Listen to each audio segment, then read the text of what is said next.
प्रतिभा सम्मान कार्यक्रम के आयोजक हमारे बेटर सोसाइटी के सभी मेंबर्स को मैं धन्यवाद देता हूं कि इन्होंने अपने समाज के लिए कुछ अच्छा काम किया।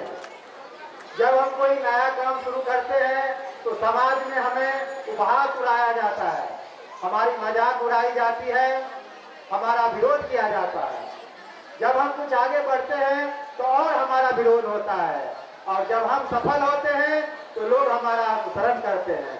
आज उसी का उदाहरण आज आपके गांव पंचायत का यह बेटर सोसाइटी है, जो अपने कर्मों से, अपने प्रयासों से अपने सकरवासा पंचायत को अग्रसर कर रहा है। आज हमारे इस मंच पर उपस्थित हमारे प्रखंड शिक्षा पदाधिकारी महोदय,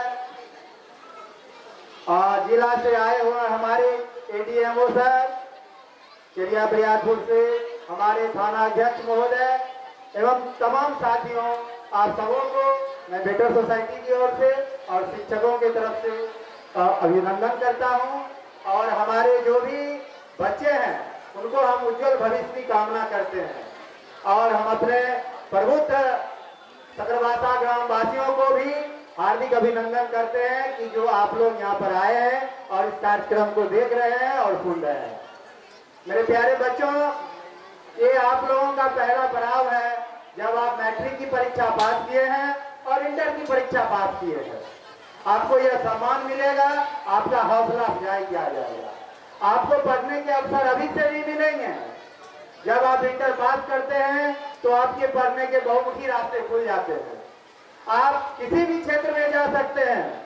आप डॉक्टर के क्षेत्र में जा सकते हैं, डॉक्टरी पढ़ सकते हैं, इंजीनियरिंग की तैयारी कर सकते हैं, प्रशासनिक तैयारियां कर सकते हैं, सोशल वर्क के काम में चल सकते हैं, मास मीडिया के वर्क में जा सकते हैं।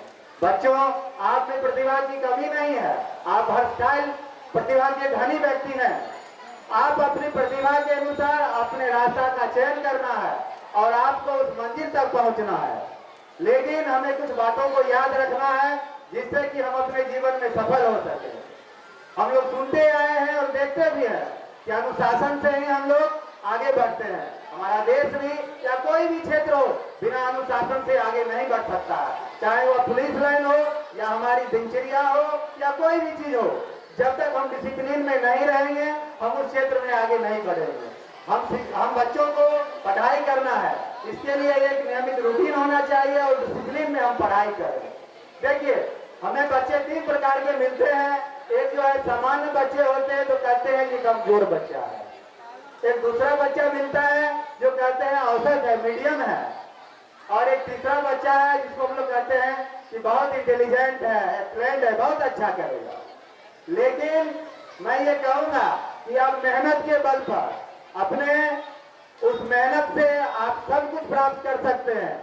जो तेज बच्चा है वो कम समय मेहनत करता है, जो थोड़ा सा औसत दर्जे का बच्चा है वो अधिक मेहनत करे। लेकिन एक चीज आपको ध्यान में रखना है कि हमें घबराना नहीं है, हमें हौसला नहीं हारना है, हमें धैर्य को नहीं खोना है। अगर हम इस बात को अपने मन में रख लिए कि हमको धैर्य को रखना है तो आप जरूर सफल होंगे। बहुत सारे हमारे शिक्षकों ने, वक्ताओं ने बहुत सारी बातों को कहा है और बहुत सारे महापुरुषों का उदाहरण भी दिया है। एपीजे अब्दुल कलाम के बारे में भी हमारे शिक्षक बंधुओं ने कहा है। नहीं, जब हम किसी चीज में और सफल हो जाते हैं, हमारे साथी ने कहा कि वो सेना के पायलट बनना चाहते थे, नहीं बन पाए, लेकिन उन्होंने अपने हौसला को नहीं छोड़ा। तो इसी तरह बच्चों, अगर आप किसी चीज को प्राप्त करना चाहते हैं तो हौसला को नहीं छोड़िएगा, हौसला को बनाए रखिएगा, एक दिन आप जरूर कामयाब होंगे। इस बात को ध्यान रखना है कि हमको उम्मीद लगा के रखना है और उसके लिए कड़ी मेहनत करना है। केवल सोचने से काम नहीं बनेगा, उसके लिए हमें मेहनत करनी पड़ेगी। नहीं, अंग्रेजी में एक कहावत है कि thought without action is abortion and action without thought is fully. केवल हम सोचते रहे और उसके लिए कार्य नहीं करें तो हम सफल नहीं होंगे। इसलिए हम जिस चीज को सोचते हैं उसके लिए योजना बनाएंगे और कार्य करेंगे। वह दिन दूर नहीं जब आपको सफलता मिलेगी। देखिए, आज बहुत सारे बच्चे कहते हैं कि हमारे हाई स्कूल में इस विषय के टीचर नहीं है, उस विषय का टीचर नहीं है। ये बात नहीं है। हमें स्वाध्याय बनना चाहिए, क्योंकि जानते हैं अगर हम स्वाध्याय बनेंगे तो अच्छे से अपना कोर्स भी पूरा कर सकते हैं। कहा भी गया है कि self study the best study. जब जब हमारे पास समस्याएं आती है तो नया कुछ ना कुछ हमारे पास आता है। आपको याद होगा 2020 में जब कोविड का समय था, कोरोना का समय था, हमारा पठन पाठन बंद हो गया। उस समय हमारे पास नया ऑनलाइन टेक्नोलॉजी आया पढ़ाई का। तो इसी तरह हम लोग को घबराना नहीं है, सिर्फ इस बात का हमको ध्यान रखना है कि हमको सेल्फ स्टडी करना है, स्वाध्याय करना है, मेहनत करना है और दृढ़ संकल्पित होकर धैर्य धारण करना है। आप जरूर सफल होंगे। इसी के साथ मैं अपनी बात को विराम देता हूँ। धन्यवाद।